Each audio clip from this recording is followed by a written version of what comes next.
YouTube, it's Upside DIY. So I finished sealing, or cleaning up and sealing most of the trim on the 20 tall.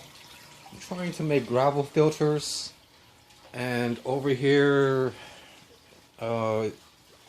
is some gravel filters. I'm also trying to make some brackets to hold the tops. I need to peel this tape off, but to hold the covers onto the aquarium, so that when I try, if something happens, it won't fall inside the aquarium. I'm gonna have to drill some more holes. I might even just make the thickness of each piece pretty much as thick as a piece of tape, and then I'm going to actually have to cut and measure out the width of this trim after having straight cuts and things. The main thing, I get these out of 2-liter plastic soda bottles, and then there's actually just a few random things that I'm doing today. I actually need to buy some more glue. I want to try to seal up most of these covers on the outside to give it more support, so when I try to remove the filter. I also changed the design of the filter. I actually only have holes on the top because I want the air bubbles to just flow up, and there's one hole in the middle for the air line. I just want them to flow up. If I had used this design, which I put small holes towards the bottom to try to thinking of ways to glue the tops down. The way how I did that was I actually used an iron to melt and even out any edges at the bottom.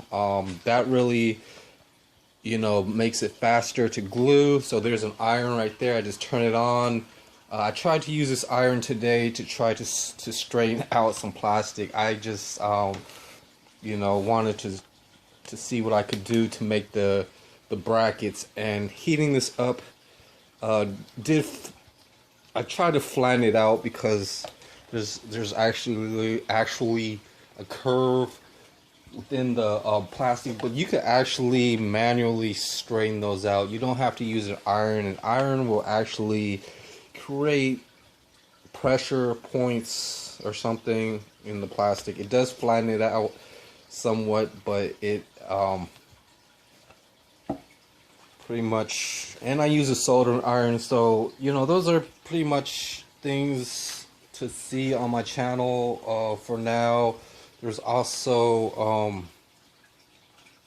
like I mentioned, I'm going to use an air line and air bubbler, and I have one right here that kind of is dried up.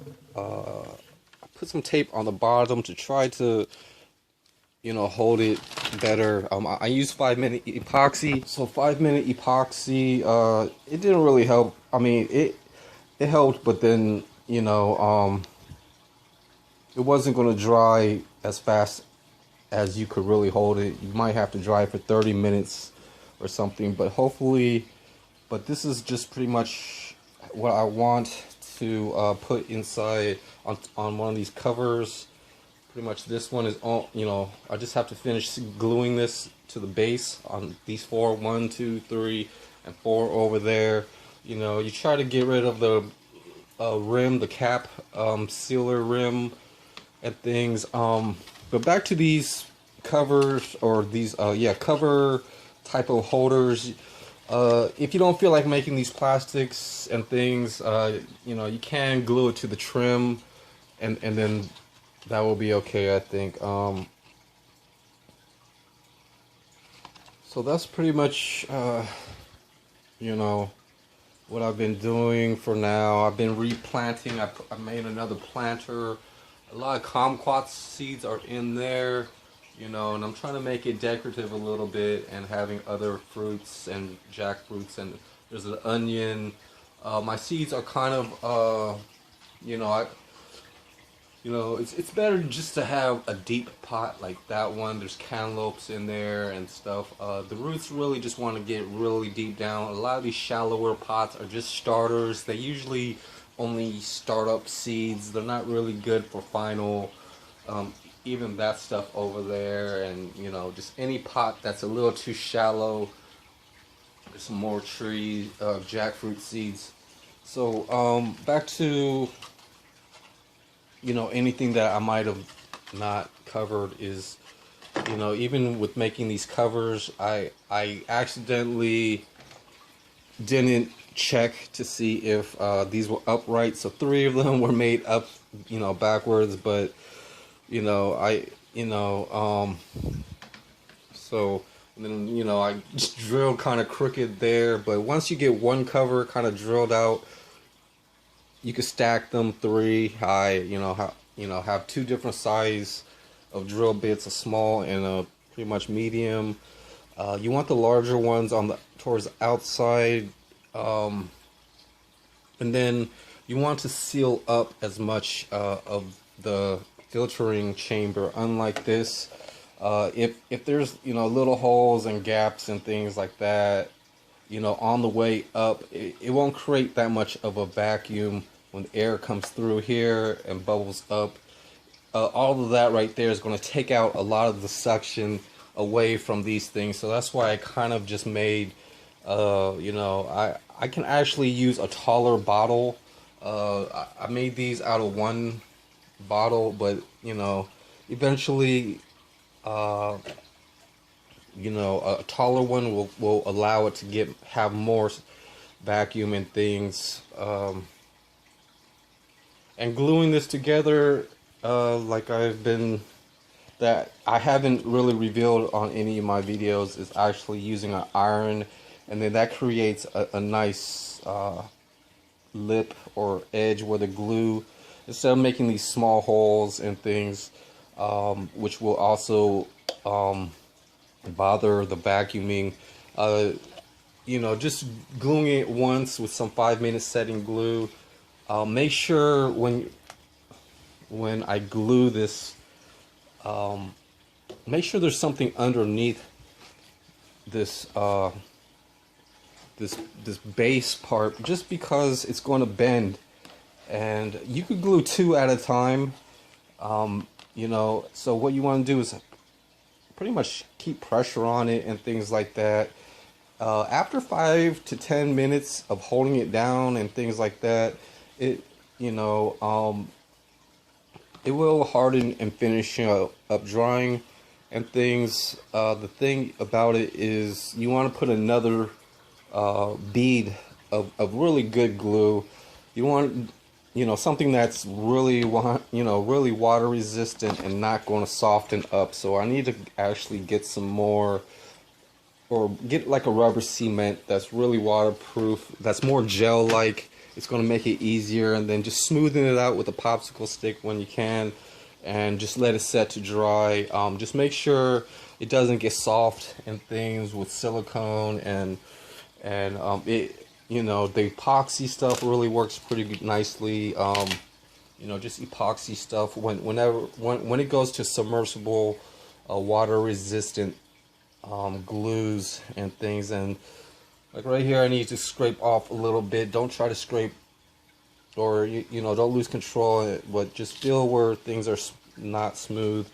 But yeah, I just pretty much you know, try to flatten out a piece, you know, between you know, some fabric and the iron, and it just didn't work. You know, that's just how it goes. And then what you really want to do is just to fold the plastic. This plastic is thin enough, and just fold it like that, and it makes a nice 90-degree angle. And then cut the right sizes. And then, you know, the problem with it being a curve may show up when you're gluing, so you might have to pick a good section that's more straight, and then work from there. From the front and side, when you glue stuff, you do have to clamp stuff down or add weights to it. A lot of these pieces kind of fail just because I just, haven't tried carefully, and but there's plenty of plastic bottles that I have, and I'm gonna, try to get a straight of brackets and things made instead of, going with the old stuff. And I could use these as scrapers, aquarium scrapers. There's plenty of space and room to really, recycle and use those things. But I just want to show you guys most of these gravel filters, just update pretty much on how I'm making them. And this iron is actually leaking water and stuff. It's probably out of one of these holes in the iron and things. So yeah, so these gravel filters hopefully will work, halfway practically decent. I just have to, for each little thing, you have to spend time and just absorb, which pieces are what. You can actually test fit things first and be more organized.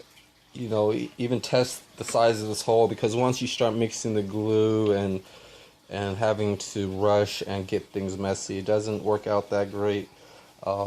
Even having like the tape and things ready to really hold things, and then after that, the job's pretty much done. Measuring out the right length of line, because these are going to be glued permanently, and then all I would have to do is actually, have these four finished up, glued and beaded around the base part so that it's a lot more secure and sealed. And these gravel filters hopefully will work nicely. That's pretty much most of my updates with pretty much making these brackets, I would say, for the covers. I should be done and things. I can't wait to try to fill them up with water. I just don't know about just being in this small room and things, about doing too much. Feeding my fish some shrimp, some cooked shrimp and stuff, they seem to be okay with it. Finding a plum or something, you could clean it, and then they would enjoy that. They get really big and fat to have some food. They're getting pretty big. That back aquarium is pretty much better than, it's being worked on. It's just not completed, but I still don't have plants or anything in there, or neon tetras would be nice. All that stuff is pretty nice, but I'm basically just making a YouTube video. This water is filtering out and things, and just being satisfied with as much as I have, and not really and sorting out, having things to double check and look over, and just even clean up and things can be done in a video. Show you guys pretty much the random workshop situations. And this iron is really not doing too good, but it still turns on. I can melt the plastic ridges like I've kind of mentioned. This right here is actually going to be in this, but just melting the bottom part of the plastic isn't that bad with the iron. That's pretty much the only way you can really straighten out and flatten and make the job good for these base pieces. And then that's just just how it is for now. And I'm going to be really having a nice bead around this base. I'm going to be really happy once that gets done, and then I could I have one already pretty much to test inside the 20 tall, so I could get that together. And then with the sand and substrates, I'm going to use this water. It's got some soap residue and stuff, so I'm going to try to filter that out, just like I'm doing these aquariums, and just having those you know, established aquariums for a year or two and things like that. And I'll see you guys, and then I get to clean up, and then, you know, pretty much, you know, not have to go back too far and do what I want to do. So yeah, thanks for watching. This is pretty much the under gravel filter video, and that's how you pretty much make it. Bye.